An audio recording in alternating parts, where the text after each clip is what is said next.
Hello दोस्तों, स्वागत है आपका हमारे स्मार्ट एजुकेशन क्लासेस में। तो देखिएगा कि जो आपके राजा भोज हैं वो सिंहासन पर बैठने लगते हैं, जैसा कि हमने पिछली कहानी में देखा। और जो है सिंहासन पर बैठते ही उसमें से एक जो है पुतली निकलती है जिसका नाम चित्रांगना होता है, और वो राजा को बैठने से मना कर देती है, कि कहती है कि पहले आप मुझे प्रमाण दीजिए कि आप जो है राजा विक्रम जैसे प्रतापी हैं। और इतना कहती हुई राजा जो है राजा के लिए चित्रांगना एक कहानी सुनाती है कि राजा विक्रम कैसे थे। तो चलिए आगे की इस कहानी शुरू करेंगे कि राजकुमारी मौनी के 4 पर्दे ये कहानी जो है चित्रांगना राजा भोज को सुनाती है। तो क्या है इसमें, इसके पहले आप चैनल को सब्सक्राइब कर लीजिएगा और वीडियो को लाइक कर दीजिएगा, साथ ही इस वीडियो को अधिक से अधिक शेयर किया करें। तो देखिए चित्रांगना जो नाम की पुतली ने राजा भोज को प्रणाम किया पहले, और फिर प्रतापी राजा विक्रम की कहानी शुरू की। और कहती है कि एक बार राजा विक्रम जो है वेश बदलकर नगर का हालचाल जानने के लिए घूमते फिरते हैं, और एक पान की दुकान पर पहुंचते हैं। तो वहां वो देखते हैं कि एक युवक जो है काफ़ी उदास खड़ा हुआ है, उसकी आंखें काफ़ी दुखी भरी हैं। तो राजा उसके पास जाते हैं और उसका हालचाल पूछते हैं कि हे नवयुवक, तुम इस अंधेरे में क्यों खड़े हो और तुम्हारी उदासी का क्या कारण है। तो युवक कहता है कि आप क्या करेंगे मेरी कहानी को सुनकर, क्या, और अगर मैं आपको सुना भी दूँ तो आप मुझे जो है एक पागल ही कहेंगे कि मैं एक पागल हूँ। तब राजा भोज जो है कहते हैं विक्रम कि मैं तुम्हें वचन देता हूँ कि मैं तुम्हारे दुखों को दूर कर दूंगा, चाहे कोई भी कारण हो। तो फिर युवक जो है कहता है राजा से कि मैं रोज़ संध्या को के समय जो है एक स्त्री को देखता हूँ जो कि पान की दुकान पर पान लेने आती है, और रोज़ सोने की एक मुहर से पान खरीदती है और चली जाती है। मैं ब्राह्मण हूँ और मेरा पेशा ठहरा पुरोहिताई। मैं आसपास के लोगों को भी पहचानता हूँ, और उस स्त्री को अपने नगर में मैंने अब तक कहीं नहीं देखा है कि वो कहाँ रहती है, कहाँ से आती है। तो मुझे ये जानने की काफ़ी उत्सुकता हुई एक दिन कि आखिर वो स्त्री कौन है और कहाँ से आती है, कहाँ को जाती है। तो मैं एक दिन उसका पीछा करने लगा, और घनघोर जंगल में वो जाती है और एक गुफा के अंदर चली जाती है। उसके पीछे पीछे मैं भी एक दिन जो है गुफा में प्रवेश कर गया। देखा तो कैलाश जैसी भव्य नगरी जो है, विशाल राजमहल से सटकर एक कुआं भी था, और कुएं पर रहट था। सोने के घड़े लेकर के दासियां पानी भर रही थीं, और वो जो है घाट होता है ना कुएं का, उस पर घड़ा रख देती हैं और बोलती हैं, घड़े झटपट जाकर पानी भर ला, वरना तुम्हें राजकुमारी मौनी की कसम। फौरन घड़ा कुएं में जाता है और झट पानी भर करके ऊपर आ जाता है।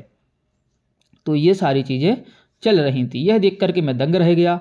काफ़ी हिम्मत जुटा करके मैंने एक दासी से कहा कि मुझे राजकुमारी मौनी से मिलना है। यह सुनकर के सभी दासियां खिलखिलाकर हंस उठती हैं, और उनमें से जो है एक दासी बोलती है कि राजकुमारी मौनी से मिलने का विचार आप जो है तुरंत छोड़ दीजिए और अपने घर को वापस चले जाइए, वरना कैद खाने में जो है कैद कर दिए जाओगे। फिर मैंने कहा, पर राजकुमारी मौनी के बारे में मुझे कुछ बताइए तो, आखिर क्या है। एक दासी बोली कि राजकुमारी मौनी जो है पुरुष का मुँह नहीं देखती हैं, पुरुष से बात नहीं करती हैं, और 4 पर्दों के अंदर वो है जो रहती हैं। तो देखिएगा 4 पर्दों के अंदर जो है वो रहती हैं, और ये 4 पर्दे जो भी खुलवा सकेगा मैं जो है उससे विवाह कर लूँगी। तो फिर राजकुमारी मौन ही रहीं, और वे सभी लोगों को कैदखाने में बंद कर दी गई। ऐसे जिन जिन लोगों ने जो है इस प्रकार से सारी चीज़ें कहीं कि मुझे राजकुमारी मौनी से मिलना है, तो जो पर्दे नहीं खुलवाए उनको कैद कर दिया गया। इसके बावजूद भी मैंने हट की कि यदि तुम राजकुमारी मौनी से मेरी भेंट कर नहीं करवाओगी तो मैं तुम्हें ब्रह्म हत्या का पाप लगेगा, क्योंकि तुम मेरी बात नहीं मान रही हो। तो एक दासी ने जाकर के राजकुमारी मौनी को यह बात बताई। तो राजकुमारी मौनी ने उससे कहा कि उस ब्राह्मण को कुंड में नहलाओ। दासी के कहने के अनुसार मैंने कुंड में डुबकी लगाई, और मैं फिर जैसे ही बाहर निकला तो फिर मैं वापस यहाँ महल के बाहर पान की दुकान पर आ गया। मैं राजकुमारी मौनी से मिलना चाहता हूँ, ये मेरी इच्छा है, इसलिए मैं इस तरह से जो है उदास रहता हूँ। और इतना कहते हुए राजा विक्रम ने कहा कि किसी भी उपाय से मैं तुम्हें जो है राजकुमारी मौनी ला दूंगा। बस अगले दिन शाम को वह स्त्री पान की दुकान पर आती है। पान खरीद कर ज्यों ही वह स्त्री जो है चलने लगती है, तो राजा विक्रम भी जो है उसके पीछे पीछे चलने लगते हैं। आगे देखिए क्या होता है, वीडियो को लाइक कर दीजिएगा। गुफा में प्रवेश करते ही राजा ने देखा कि ठीक वैसे ही नगरी है जैसा कि उस ब्राह्मण ने बताया था, और राजकुमारी मौनी का प्रभाव, वो सब चीज़ें उन्होंने देखी। राजा विक्रम पहुंच गए राजकुमारी मौनी के महल में। एक दासी के द्वारा राजा ने राजकुमारी मौनी को कहलवाया कि राजा विक्रम राजकुमारी मौनी के पर्दे हटवाने के लिए आए हैं। राजकुमारी ने कहलवाया यदि राजा विक्रम पर्दे नहीं हटवा सके तो उन्हें कैदखाने में बंद होना पड़ेगा। इससे अच्छा यह होगा कि वे चुपचाप जो है वापस लौट जाएं। पर राजा विक्रम ने दासियों से कहा कि मैं रात भर यहीं रहूंगा और सुबह तक तो राजकुमारी के चारों पर्दे हटे ही समझो। पर मेरी भी एक शर्त है कि यदि तुम लोगों और राजकुमारी को ये एक कहानी सुनाऊंगा, मैं तुम लोगों के लिए और राजकुमारी के लिए एक कहानी सुनाऊंगा। तुम सबको यह कहानी सुननी है और तुम्हारी राजकुमारी को हुंकारी भरनी है। हुंकारी मतलब कि जैसे आप बोलते हैं ना कि कहानी सुनने के बाद आपको कैसा लगा, आप हाँ नहीं हूँ ऐसे करते हैं ना, तो वो सारी बातें जो है राजकुमारी को करनी होंगी। एक दासी बोली कहानी सुनाना किसे अच्छा नहीं लगेगा, कहानी सुनना किसे अच्छा नहीं लगेगा, हम कहानी जरूर सुनेंगे और राजा विक्रम से तो बिल्कुल। लेकिन हमारी राजकुमारी कोई मूर्ख नहीं है कि वे हुंकारी भरें और चारों हुंकारी चर पर चार पर्दे हटा दें। राजा विक्रम बोले कि राजकुमारी हुंकारी नहीं भरेंगी तो उनके कान का कुंडल हुंकारी भरेगा। राजकुमारी मौनी ने अंदर से कहलवाया राजा से कहो कि कहानी शुरू करें और मेरा कुंडल उसे भी सुनेगा। फिर मन ही मन बोली अब देखते हैं कि कुंडल कैसे हुंकारी भरता है। राजा विक्रम ने आंखें मूंद करके बेताल का स्मरण किया और जो बेताल है वो अदृश्य होकर के राजकुमारी मौनी के कुंडल पर जाकर बैठ जाता है। अब फिर राजा विक्रम ने कहानी शुरू की कि एक था बढ़ई, उसने एक लकड़ी से एक सुंदर कन्या की मूर्ति बनाई। एक बुनकर ने उस कन्या को सुंदर वस्त्र पहनाए, फिर एक सुनार ने उसे बहुमूल्य गहने पहनाए। उसी समय एक ब्राह्मण वहां आ पहुंचा। उसने सोचा कि कितनी सुंदर लकड़ी की पुतली है, मैं इसमें जान डाल दूं। ब्राह्मण ने मंत्र बोला और अंजलि भर पानी पुतली पर छिड़का। तत्काल पुतली जीवित हो गई। उसके साथ विवाह करने के लिए बढ़ई, बुनकर, सुनार और ब्राह्मण चारों आपस में लड़ने लगे। जरा सा रुक करके राजा विक्रम बोले हे कुंडल, किस पुतली किसकी सही न्याय करना, तुम्हें राजकुमारी मौनी की कसम है। राजकुमारी राजकुमारी मौनी है वो मन ही मन हंसी कि कुंडल भी कहीं बोलता है। तभी कुंडल ने जवाब दिया इसमें क्या है, पुतली ब्राह्मण की हुई, उसी ने पुतली में जान डाली थी। यह सुनकर राजकुमारी मौनी को गुस्सा आया।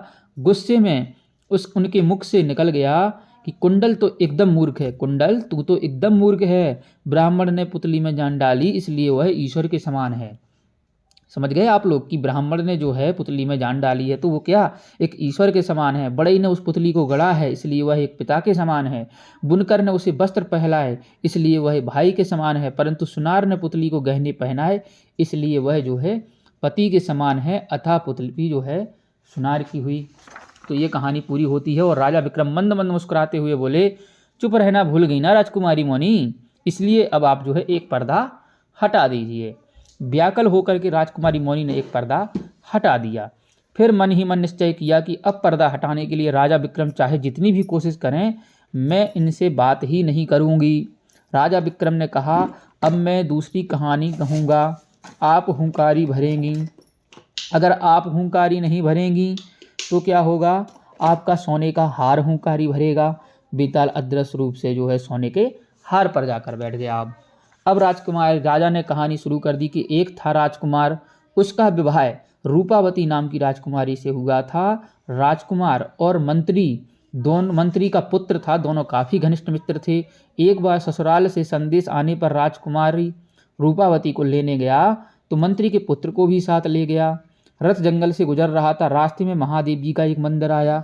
पास में ही सुंदर सरोवर था, उसमें सुंदर कमल खिले हुए थे। राजकुमारी की इच्छा सरोवर में स्नान करके कमल से महादेव की पूजा करने की हुई। महादेव की पूजा करते समय राजकुमार ने यह संकल्प किया। तो राजकुमार जो है संकल्प करता है कि मैं रूपावती को लेकर के लौटते समय भी फिर से मैं महादेव की कमल पूजा करूंगा। और वापस लौटते समय राजकुमार ने सरोवर के पास जैसे ही रथ रोका तो देखा कि सरोवर में एक भी कमल नहीं था।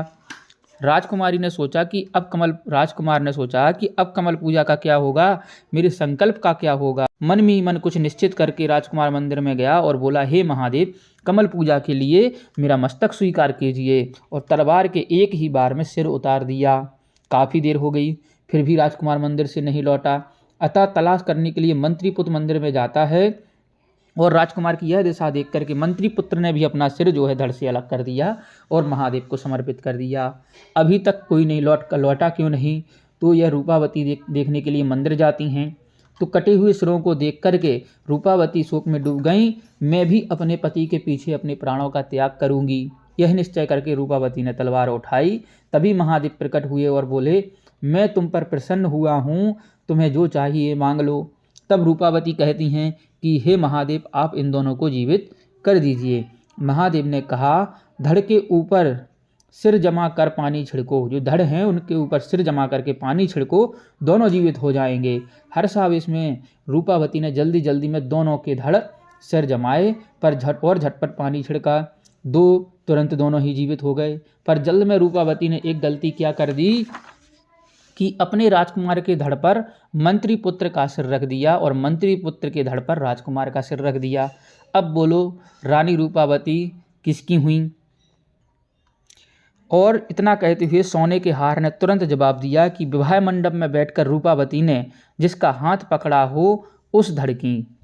तो उसी समय राजकुमारी मौनी ने गुस्सा में आकर के अपना हार तोड़ डाला और बोल उठी, यह गलत है। मनुष्य की पहचान मस्तिष्क से होती है, इसलिए रूपावती धड़ की नहीं सिर की हुई। वह मंत्री पुत्र के धड़ और राजकुमार के सिर वाले व्यक्ति की ही होंगी, यानी कि मंत्री पुत्र का जो धड़ है और राजकुमार का सिर है उसकी होगी।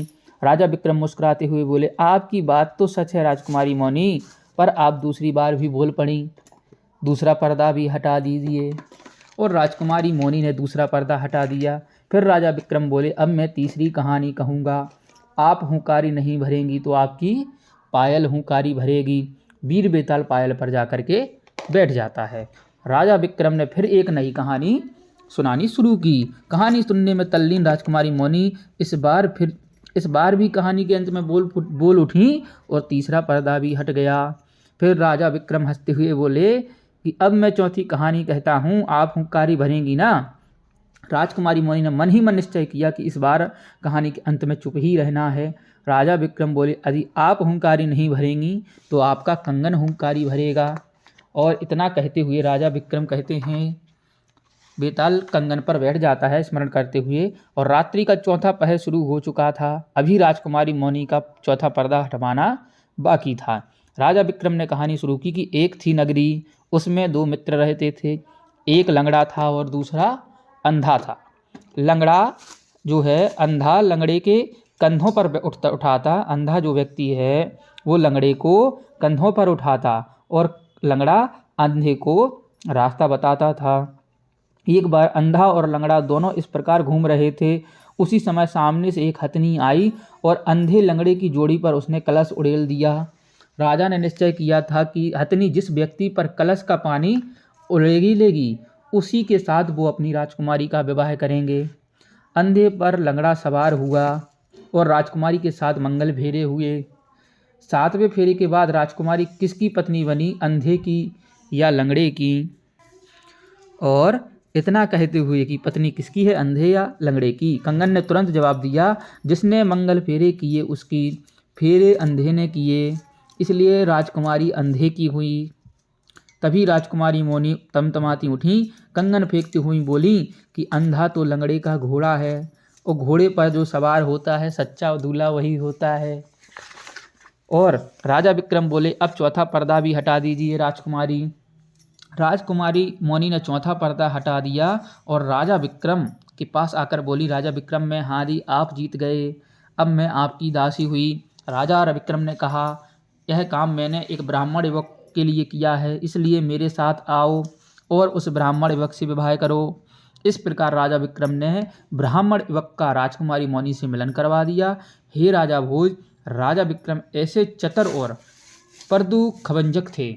यह कहती हुई चित्रांगना पुतली आकाश में उड़ जाती है। तो देखिएगा, ये जो है राजकुमारी मौनी के 4 पर्दे थे। अगला जो पार्ट आएगा भाग 2 से, वो आएगा विधात्री का लेख और राजा विक्रम। ठीक है, तो आपको ये कहानी कैसी लगी कमेंट बॉक्स में ज़रूर बताइएगा। साथ ही वीडियो को लाइक शेयर भी किया करें। धन्यवाद दोस्तों। जय हिंद, जय भारत।